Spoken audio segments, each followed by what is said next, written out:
2020년이 됐습니다. 2020년이 돼서 오늘 첫 예배인데 1학년도 올라오는 신나는 날이니까 표지도 한번 막 빵빠레처럼 빵빵빵빵 이런 딱 의미로 이제 딱 이렇게 한번 해보고 여러분들한테 딱 하트 스티커도 딱 1학년한테 붙여주고 했는데 2020년이 시작되면서 목사님이 고1들이 이제 올라올 거고 이제 고1들 원래 고1이었던 애들이 고2가 되고 이제 고2는 이제 어느덧 고3이 돼갖고 이제 가장 늙은 고등부에서 이제 학년이 되면서 이 마음이 싱숭생숭할 거 아니에요? 학교에서 나 아직 고2인데 왜 교회에서 벌써 고3이라 그래? 나 아직 중학생인데 왜 교회에서 벌써 고등학생이라 그래? 개인적으로 좀 미안해요. 아직 중학생인데 고1이라는 고등학생의 부담을 주는 것 같아서 미안한 마음이 있는데 그래서 목사님이 2020년이 되면서 여러분한테 좀 인사하고 싶어갖고 단체 문자를 보냈단 말이에요. 우리 고3이랑 고2 친구들한테 먼저 목사님이랑 1년, 2년 더 같이 있었으니까 야 고3들 야 고3 아직 났어야지. 고3이 되는 심정이 어떠니? 이거 니네들의 마음을 좀 목사님한테 답장으로 표시해줘 라고 하면서 5글자로 좀만 말해봐 이렇게 이야기했거든요. 근데 고3들이 이렇게 답장을 보낸 거예요. 한 친구가 5글자로만으로는 부족했는지 문자를 한번 띡 보내더니 좀 있다가 두 번째 문자를 띡 보내더라고요. 한 친구 이야기예요. 첫 번째 이 친구가 뭐라고 보냈냐면 한 번에 가자. 두 번째 보낸 게 그냥 재수할까? 이렇게 보낸 거예요. 고3이 되면서 입시에 대한 부담이 많이 느껴지잖아요. 두 번째 보낸 친구는 어떻게 보냈냐면요. 난 재수 없다 이렇게 보낸 거예요. 재수 없는 친구는 아니었는데 자기가 이렇게 재수가 없고 싶다고 이렇게 보내왔고 세 번째로 어떤 친구는 5글자로 3줄을 보낸 거예요. 어떻게 보냈냐면 독서실 살이 5글자 독서실 살이 일 줄 알았지 전혀 안 그래. 내가 고3이 된다고 해서 나 지금 독서실에서 열심히 공부하고 있을 줄 알았지 전혀 안 그래 이렇게 이제 보내준 거예요. 5글자 되게 재미있게 우리 고3들이 보내주더라고요. 그래서 고2 친구들한테도 물어봤죠. 야 너네 중학생에서 이제 고등학생 올라와갖고 1년 지났는데 벌써 이제 고2가 되는구나. 고2가 되는 너희들의 심정 어떠니? 5글자로 한번 보내줘 볼래? 이렇게 이야기했더니 어떤 친구들이 이렇게 보내주는 거예요. 이것은 이렇게 욕이 아니니까 친구가 보낸 것을 무슨 읽어드릴게요. 이런 18세. 이게 내가 18세가 됐다 이 말인 거죠. 이런 18세 이렇게 보낸 거예요. 이 친구가 나 18살 때 너무 즐거워라는 마음으로 너무 이렇게 순수하게 목사님한테 답장을 보낸 거잖아요. 두 번째 보낸 친구는 누구냐면요. 이렇게 보낸 거예요. 남자 관심 꺼. 나 이제 고2 되면서 본격적으로 공부해야 될 나이에 남자한테 자꾸 관심이 생기니까 좀 내가 남자한테 관심을 끄고 내가 좀 해야겠다. 이거 누구니? 나 남자 관심 거 보낸 사람 누구예요? 2부인 걸로 알겠습니다. 목사님 번호를 안 적어놔갖고 마지막으로 어떤 친구는 이렇게 보냈는데 먼저 5글자로 딱 보내놓고 밑에다 부연 설명을 했어요. 첫 번째 5글자가 뭐였냐면 자신 없어요. 그래서 밑에 이어지는 말이 이 친구의 마음이면서도 고2 플러스 고3들의 전체 마음인 것 같아서 목사님이 읽어주고 싶은데 이 친구가 뭐라고 말했냐면 1년이 너무 빨리 지나간 것 같은데 한 해를 돌아보니 정말 한 게 없는 듯한 허무함이 몰려오더라고요. 일단 내년에 수능을 봐야 한다는 사실이 고3 아니에요. 올해 아니고 내년에 자기 고3 봐야 되는데 2년 남았는데 벌써 이제 걱정이 되는 거죠. 일단 내년에 수능을 봐야 한다는 사실이 믿기지 않아요. 내년 되면 어떡하려고? 정말 이번 한 해에도 성적이 안 오른다면 전 정말 끝일 것 같은데 잘할 자신도 없고 너무 걱정만 많이 됩니다. 고등학생의 현실을 알아버렸는데 2학년은 더 힘드니까 자신이 없어요. 이렇게 보내요. 이게 저는 고2와 고3 친구들의 마음을 좀 대변하는 대표적인 문자이지 않을까라는 생각이 들더라고요. 그러면서 이제 고1들한테 물었어요. 고1들에게는 조금 더 이제 할 말이 많을 것 같아서 5글자로 말해라 라고 이야기하지 않고 편안하게 말하라고 했어요. 목사님은 너네들과 함께할 최창수 목사님이야. 안녕 이번 주 우리 첫 예배구나 이렇게 인사하면서 고1이 되는 너희들의 심정을 좀 말해줄래? 라고 했더니 어떤 자식이 이렇게 이야기했어요. 목사님은 나이가 들수록 무슨 생각이 들어요? 제가 딱 그 기분이에요. 누구야? 6339 뒷번호 6339 누구냐? 손 들어봐. 6339 누구야? 이부인 걸로. 어떤 친구는 이게 평범한 대답이요. 긴장되고 떨려요. 떨리고 두려워요. 뭐 이런 답들이 되게 많았는데 어떤 친구는 또 이렇게 적은 거. 일단 고등학생이 되는 것 자체가 싫고 부담스러워요. 공부가 더 힘들어지고 어려워지기도 하고 중요한 시기여서요. 중학교 때 노력 안 한 게 후회돼요. 중학생 때로 돌아가고 싶네요. 이게 또 고1들의 마음이지 않겠어요? 이제 마지막으로 어떤 친구는 고등학생이 되면 중학교 생활보다 더 힘들다고 주변에서 얘기하시는데 저는 솔직히 중학교에서 공부하는 것도 힘들었고 새로운 친구들을 만나면 신나기보다는 겁이 나요. 예전에는 내가 먼저 다가갔었는데 지금은 성적으로 내 자신을 너무 낮게 평가해서 친구를 사귀는 것도 그렇고 자존감이 낮아져서 힘들어졌어요. 그래도 고등학교에 가서 약간의 설렘들도 있지만 걱정이 더 많은 것 같아요. 이렇게 이야기합니다. 이 문자를 읽을 때 이것들이 너무 특별한 어떤 한 친구의 이야기가 아니라 우리의 마음을 너무 대변해주는 글들을 목사님이 뭐 문자 단문은 많이 왔지만 그래서 이제 뽑아온 거잖아요. 그래서 개인적으로 이제 중학생들한테 아까도 이야기한 것처럼 나 아직 중학생인데 왜 교회에서 고1이라 그래 하면서 부담을 주는 것 같아서 미안한 마음은 있지만 2020년을 시작하면서 우리의 마음에 대부분을 차지하는 감정이 뭐냐 하면 불안함입니다. 나 이제 고3인데 나 이제 진짜 이제 고1 아니야. 나 이제 고2야. 이제 정신 차려야 되는데 고2 때 성적 안 오르면 이제 고3 때 끝인데 이런 마음이 찾아오는 거고요. 나 이제 중학생 아니야. 나 이제 고등학생인데 나 이제 어떡하지? 잘할 수 있을까? 중학생 때처럼 이렇게 너무 많이 교회 가면 안 될 것 같은데 막 이런 감정들이 찾아오고 있다는 것이죠. 불안한 거예요. 그러면 우리가 2020년을 시작하는 우리의 마음이 이렇게 불안하고 또 2, 3학년들이 이미 고1을 겪으면서 되게 우울한 마음들도 있는데 어떻게 하면 우리의 마음속에 좀 편안한 마음이 좀 올 수 있을까요? 2020년을 시작하면서부터 우리의 마음에 자리 잡고 있는 이 불안함, 어떻게 하면 좀 평안한 마음을 우리가 얻을 수 있을까요? 오늘 본문을 보니까 빌립보서 1장 2절 말씀을 보면 우리 첫 번째로 한번 1번 노란색 글씨 읽어봅시다. 시작! 평강은 예수 그리스도로부터만 온다. 오늘 설교의 제목이요 2020년을 잘 살려면 이거든요. 2020년을 시작하면서부터 우리가 이렇게 불안하고 두려운데 어떻게 하면 2020년을 잘 살 수 있을까? 오늘 본문 말씀을 보니까 첫 번째로 뭐라고 말하냐면 평강은 예수 그리스도로부터만 온다는 거예요. 우리 빌립보서 1장 2절 말씀을 한번 읽어봅시다. 시작!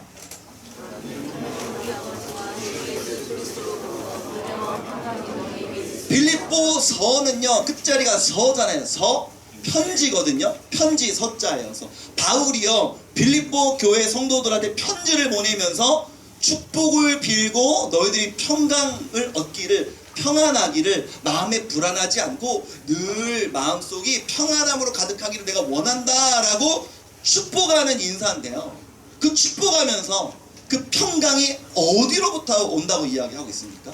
앞부분까지 물론 이어서 보면요 하나님과 예수님으로부터만 평강이 온다 이렇게 이야기하는 건데 제가 여러분들한테 이야기해 줄 때 너무 길까봐 그냥 싹둑 잘라서 어린이들한테 가르치듯이 짧게 알려주고 싶은 거예요.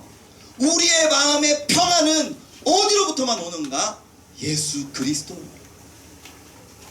여러분의 고1이 되면서 불안한 마음을 어디에서 위로를 얻고 평안을 얻을 수 있는가? 유일한 그 이름 예수 그리스도. 나 이제 고1 아니야? 고2가 됐어? 근데 자신 없는데 어떡하지? 내가 고3이라고? 나 성민고등부 온 지 이제 얼마 안 된 것 같은데 나 애기였는데 목사님 우리한테 애기라고 부르고 나 하트 스티커 붙여있던 거 얼마 안 됐는데 고3이네 어떡하지? 여러분의 불안한 마음에 평강을 주실 수 있는 분이 누구이십니까? 오늘 본문을 보니까 오직 유일한 그 이름 예수 그리스도 라고 성경이 말하고 있는 것입니다. 여러분이 생각할 때는요 대부분의 지금 고민이 다 학업이고 입시고 진로니까요. 성적 좀 더 오르면 마음이 기뻐지고 평안해질 것 같죠. 여러분이 뭐 내가 3등급인데 2등급으로 오르거나 1등급으로 오르면 막 너무 좋을 것 같잖아. 막. 근데 놀라운 거 제가 알려줄까요? 목사님이, 고1들 잘 들어보세요. 목사님이 고2, 고3들을 수도 없이 만나잖아요. 목사님이 만나면서 얘네들이 스스로 목사님 저는 솔직히 공부를 조금 하는 편이에요 라고 말하는 친구를 목사님이 한 번도 만나본 적이 없어요. 만나면 다 지들이 공부 못하는 거예요. 객관적으로 뭐 물론 성적이 안 좋을 수도 있죠. 공부 못하는 게 뭐 죄인가? 공부 못할 수 있죠. 근데 목사님이 봤을 때 꽤 하는 친구들도 자기 스스로 못한다고 이야기해요. 목사님이 늘 목이 터져라 외치는 게 뭐냐면요, 내가 만약에 고1이 딱 됐는데 학교에 딱 갔는데 우리 반에 30명이야. 그 객관적인 팩트는 뭐냐면은 1등부터 10등까지는 공부 잘하는 거잖아. 30명 중에 1등부터 10등. 11등부터 20등까지는 좀 중간인 거잖아, 성적이. 또 21등부터 30등까지는 못하는 거지. 이게 객관적인 뭐 이런 팩트잖아요. 그런데 공부를 좀 하더라도 우리나라는요, 1등 아니면 다 못한다고 이야기해요. 그러니까 우리 애들을 만나면서요, 목사님이 저는 목사님 공부 잘해요. 왜냐하면 저는 1등급이 아니거든요. 목사님 저 공부 잘하는 거 아니에요. 왜냐하면 저는 전교권이 아니거든요. 목사님 저는 공부 잘하는 거 아니에요. 왜냐하면요, 저는요 스카이 못 가거든요. 어떤 친구는 공부 객관적으로 잘하는 친구인데 불안해하는 거예요. 목사님, 고등부 애들이 자꾸 제가 공부 잘하는 줄 알아요. 저는 사실 못하는데, 못하지 않으면서 짜증나.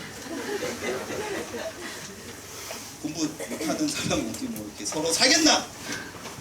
어떤 친구는 진짜로요, 여러분이 학교 이름만 들어도 입이 떡 벌어질 만큼 대단한 학교 다니는 친구거든요. 아주 진지하게 자살을 생각하고 있어요. 시도하고 있어요. 왜? 성적을 비관해서. 다른 사람과 자신을 비교하고. 제가 만나면서 어떤 사람도 내 성적에 만족하는 사람을요, 우리 송림고등반에서 내가 한 명도 만나지 못했다니까. 이게 뭘 말하는 겁니까?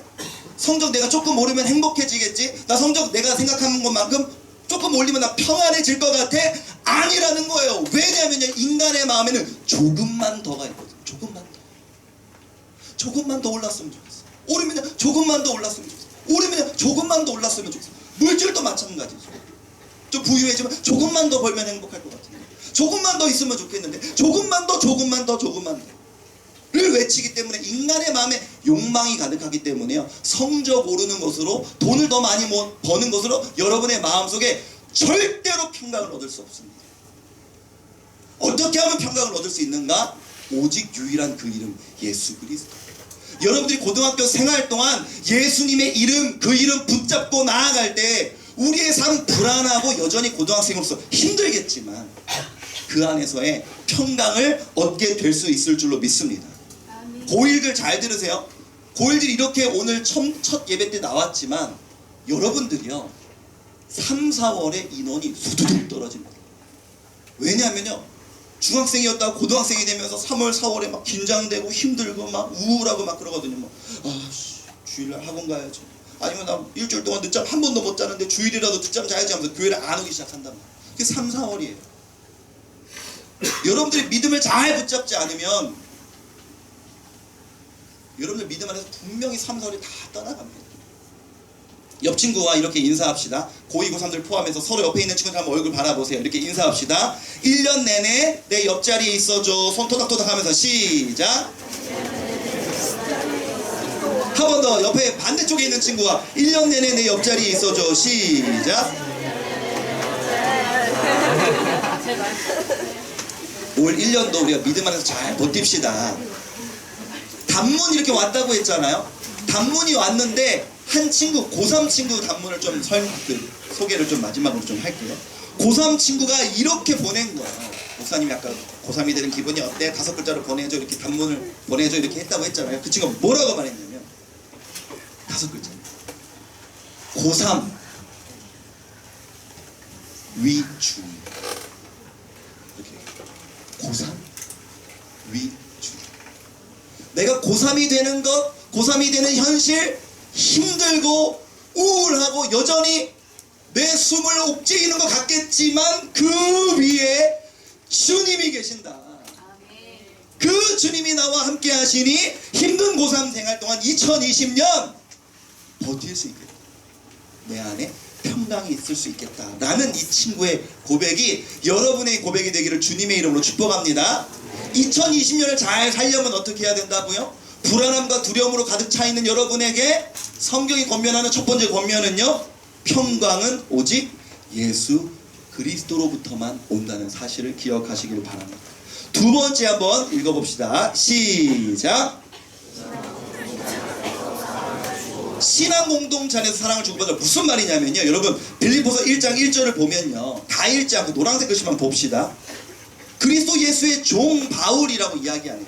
편지라 그랬잖아요. 빌립보서가 편지를 쓰면서 바울이요, 빌립보 교회 성도들한테 그리스도 예수의 종인 나 바울은 이렇게 편지를 시작하는 거예요. 그런데 학생들은 맞출 수 있는 애들이 없을 거예요.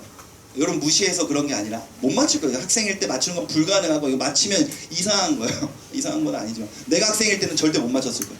혹시 선생님들 중에 내가 나름대로는 좀 성경을 좀 좋아하고 읽었다 하시는 분들 보세요.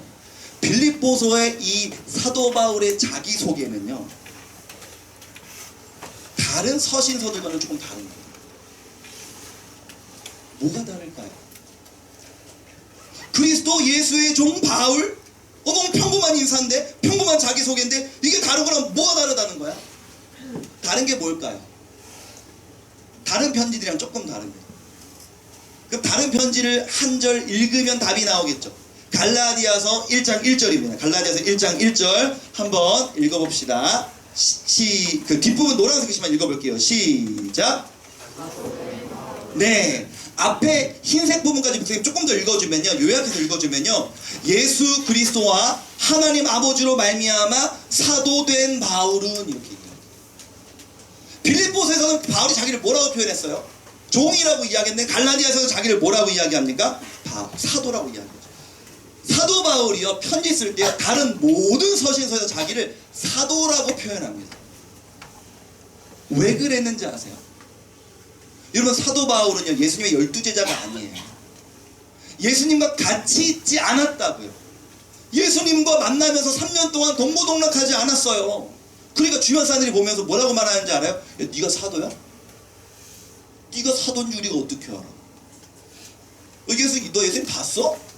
네가 뭔데 사도라고 지칭하는 거야? 라고 해갖고 사도 바울은요, 평생 동안 복음 전할 때 야, 나 사도야, 나 사도라고, 예수님을 내가 본 적은 없지만 예수님이 죽으시고 부활하신 다음에 내가 부활하신 예수님을 만났거든. 그래서 바울이 늘 했던 말이 뭐냐면요, 나는 사람으로부터 사도권을 임명받은 것이 아니라 하나님과 예수님으로부터 직접 사도로 부르심을 받았다라고 사도 바울이 늘 자기를 변호해야 됐었어요.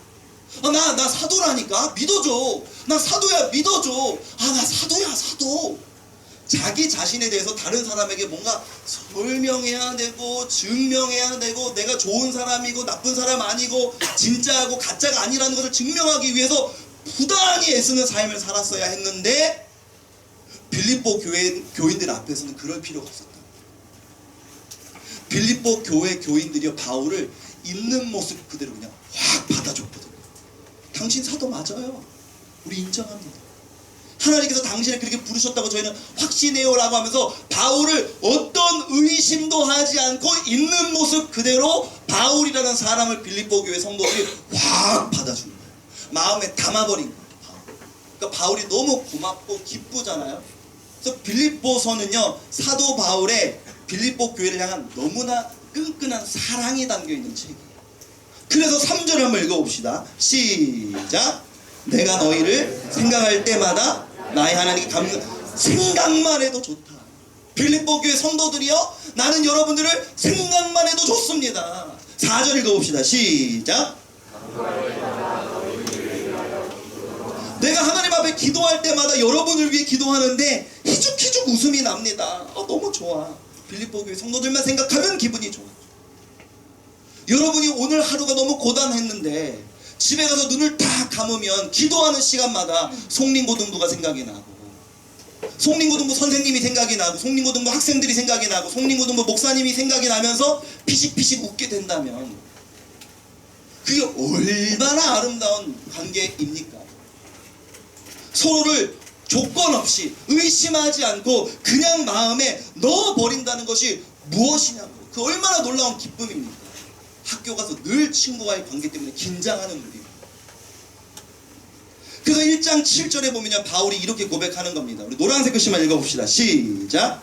너희가 내 마음에 있으니. 빌립보 교회 성도들이여, 당신들은 언제나 내 마음에 있습니다 라고 이야기하는 거예요. 어제, 오늘 주일이잖아요. 어제 토요일에 우리 송림고등부는요, 여러분들 모르겠지만 매년 1월 첫 예배를 시작하기 전날에 선생님들이 다 모여갖고 1년을 위해서 기도하고 시작하거든요. 기도하고 1년 동안 있었던 일을 간증하고 나누고 그런 시간이 늘 있는데요. 한 선생님이 앞에 나오셔갖고 1년 동안 송림고등부 안에서의 이 사역에 대해 이야기하시면서 이런 이야기를 하시는 거예요. 1년 동안 아이들을 목양하고 가르치면서 아이들이 제 마음에 들어와 버려요. 여러분, 이게 얼마나 놀랍고 아름다운 일입니까? 사람이 사람의 마음속에 들어간다는 일이 얼마나 놀라운 일이냐고. 걔네들이 그냥 내 마음에 들어와 버렸대요. 여러분, 믿음 안에서의 공동체는 이런 관계입니다. 상대방이 그리스도 예수에 대한 사랑으로 말미암아 내 안에 그냥 들어와 버리는 거예요. 너희가 내 마음에 있으며. 제가 송림고등부 이제 3년째거든요. 1년째 때 이제 막 와갖고 처음에 막 열심히 할 때, 여러분들 그 중3 때 허영 강도사님이 1년 차였잖아요. 그랬던 것처럼 목사님이 우리 이제 송림고등부 처음 와서 1년 차였을 때 한 6개월 동안 목사님의 가장 큰 기도 제목이 뭐였는지 알아요? 이를 악물고 소리 지르면서 기도할 때마다 몸에 힘주면서 기도했던 게 뭐냐면, 하나님, 제가 제발 우리 송림고등부 아이들을 좀 사랑하게 해주세요. 더 사랑하게 해주세요. 더 사랑하게 해주세요. 이게 목사님의 정말 간절한 기도 제목이었어요. 그런데요, 한 6개월이 지나잖아요. 6개월 정도 지났더니 사랑이 되는 거예요. 사랑하려고 되게 노력했거든요. 주님, 사랑하게 해주세요. 사랑하게 해주세요. 볼 때마다 너무 기분이 좋고, 송림고등부 갈 때마다 행복하고, 송림고등부 애들을 볼 때마다 입이 찢어져서 귀에 걸릴 것 같은 마음을 내 안에 주세요 했는데, 한 6개월이 지나니까요, 사랑이 되는 거예요. 저절로 내 마음에 송림고등부가 들어와 버린 거예요. 이게 교회 공동체라는 겁니다. 제가 약간 극성아빠 기질이 있거든요. 그래갖고 약간 애들 키울 때도 그러고 송림고등부를 볼 때 약간 극성아빠 기질이 좀 있어요. 혹시 너네 송림중등부 때 뭐 찬양축제나 뭐 크페나 이럴 때 목사님이 가끔 나와서 보고 사회도 보고 이럴 때 있잖아. 목사님이 송림고등부를 약간 편애하는 것을 좀 느꼈니? 그랬는지 모르겠는데 목사 약간 극성아빠 기질이 있어. 그래갖고 똑같이 막 청소년부 있어서 청소년부를 놓고 내가 진행을 해야 되는데 꼭 내 마음이 좀 송림고등부 단지사진 찍어야 되는데, 자, 송림고등부 먼저 나와, 막 우리 먼저 나와, 막 약간 이러고 약간 이렇게 외아들이어갖고 이기적이고 개인주의적이고 좀 편애하고 약간 이렇게 돼가지고 있거든. 그래서 이 내 마음 속에 사랑하고 싶어서 발버둥을 쳤는데 여러분과의 시간을 보내면서 그냥 사랑이 되어버리는 거예요. 사도 바울이 빌립보 교회 성도들을 볼 때 사랑이 그냥 되는 겁니다. 서로가 서로를 마음에 넣어준다는 사실. 1장 8절 한번 읽어봅시다. 시작.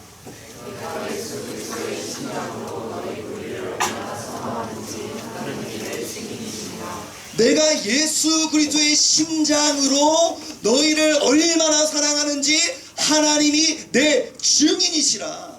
사도 바울이 이렇게 고백하는 거예요. 너무 당당한 거 아닙니까? 예수 그리스도의 심장으로 내가 너희를 사랑한다. 하나님이 증인이시고. 여러분, 누군가에게 이렇게 내가 조건 없이 사랑받는다, 내가 누군가의 마음에 들어간다는 거, 이게 얼마나 놀라운 일이냐고요. 사랑하는 우리 송림고등부 친구들이요, 2020년을 함께 보내면서 어떻게 하면 2020년 이렇게 두렵고 떨리고 힘든 상황 속에 우리가 잘 견뎌내고 이 땅에서의 삶을 살아낼 수 있을까? 첫 번째로, 참 평안은 어디로부터만 온다고요? 오직 예수 그리스도. 예수 그리스도의 이름을 붙잡을 때 우리 마음속에 평안이 임하는 줄로 믿습니다. 두 번째로는요, 그 예수 그리스도를 믿는 사람들이 우리 이 자리에 모여 있잖아요. 이 믿음의 공동체 안에서 사랑을 주고 사랑을 받을 때 주고 받는 이 과정들을 통해서 내가 상대의 마음에 그냥 들어가 버리고 그 사람을 내 마음으로 그냥 넣어버리고 이 하나 되는 이 과정들을 통해서 우리가 믿음 안에서 똘똘 뭉쳐서 이 힘들고 불안한 대한민국이라는 이 현실에서 고등학교 시기들을 여러분들 믿음 안에서 잘 이겨내는 2020년이 되기를 주님의 이름으로 축복합니다. 그래서 여러분들이 두 가지인 거예요. 오늘부터 시작되는 분반, 선생님과의 첫 만남, 어색하지만 긴장하고 잘 지내니? 몰라. 언제 통화하면 통화가 가능하니? 원래 그냥 바빠요. 그러지 말고 생각해 마음을 열고 서로가 서로를 마음에 넣는다는 마음으로 우리가 애를 쓰고 또 겨울 수련회 고민하지 마세요. 뭐하러 고민합니까? 어차피 갈 거면서 고민하다 결국 갈 건데 고민하지 말고 그냥 바로 신청하세요. 그래서 우리가 겨울 수련회 가서 2박 3일이라는 시간을 딱 떼어서 같이 먹고 같이 자고 같이 예배드리고 이 시간들을 통해서 얼마나 가까워지겠어요. 이렇게 우리가 이 모임들을 시작함으로 2020년 여러분들이 믿음 안에서 잘 버텨낼 수 있는 한 해가 될 수 있기를 주님의 이름으로 축복합니다. 자, 오늘 찬양할 텐데요. 오늘 찬양할 때 지난주에 했던 찬양 또 할 거예요. 고2, 고3 친구들. 왜냐하면 원래 목사님은 한 번 더 하고 싶은데 투머치인가? 그러다가 고1들이 올라왔는데 나 한 번 더 하고 싶다 이런 생각이 드는 거예요. 그래서 뭘 할 거냐면 지난주에 좀 율동하면서 찬양했어요. 그 율동이 뭐냐면 고1들 누구야 고1들 친구들은 율동 모를 수 있으니까 목사님이 알려줄게요. 성인이 잘하고 마이크 잠깐 내려놔요. 이 찬양을 하면서 이렇게 어떻게 하냐면 둘이 이렇게 둘씩 짝지어 갖고 함께 찬양을 하는 거예요. 여러분 주일학교 때 어릴 때 사랑해 주님이 날 사랑하시네 이 찬양 들어봤어요? 배워봤어요? 알아요 몰라요? 대답 좀 잘 지내보자고 좀 알아 몰라? 알아요. 그렇죠. 대답해줘요. 이 노래에 맞춰서 율동을 같이 하는 거야. 잘 봐봐. 한번 반주를 주세요.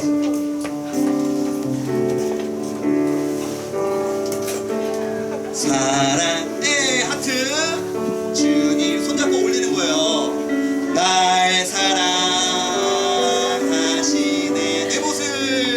내 모습 머리부터 이대로 받으셨네 받으신 거예요. 네 사랑해 주님 손잡고 날 사랑하듯이 나도 사랑하며 성기리 하면서 성기 안아주는 거예요. 알겠죠? 우리 한번 자리에서 일어나 봅시다.